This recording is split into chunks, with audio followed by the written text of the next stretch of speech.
တနေ့တာကိုငါဘယ်လိုကုန်ခဲ့သလဲငါကုန်တာဟာအရှုံးနဲ့လားအမြတ်နဲ့လား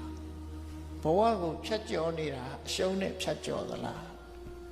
အဲ့တော့ဘယ်ဟာကိုအရှုံးဘယ်ဟာကိုအမြတ်လို့ခေါ်မလဲလို့ဆိုတဲ့အခါမှာ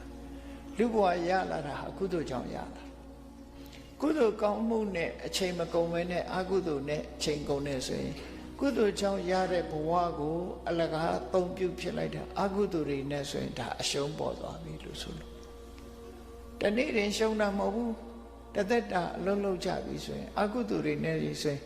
ရှုံးနေပြီအရင်ကရှိတာကိုဆိုပါတော့အတိတ်ဘဝကဒါနကောင်းမှုလုပ်လို့ဒီဘဝမှာချမ်းသာကြွယ်ဝတယ်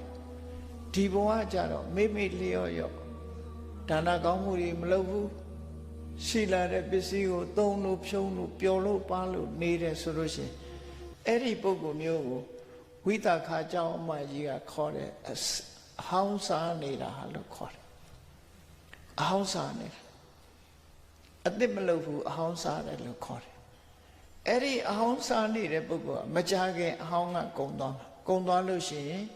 အသစ်နဲ့အစားမထိုးနိုင်တဲ့အတွက်ကြောင့်ဆင်းရဲဒုက္ခနဲ့ကြုံရတယ်ပေါ့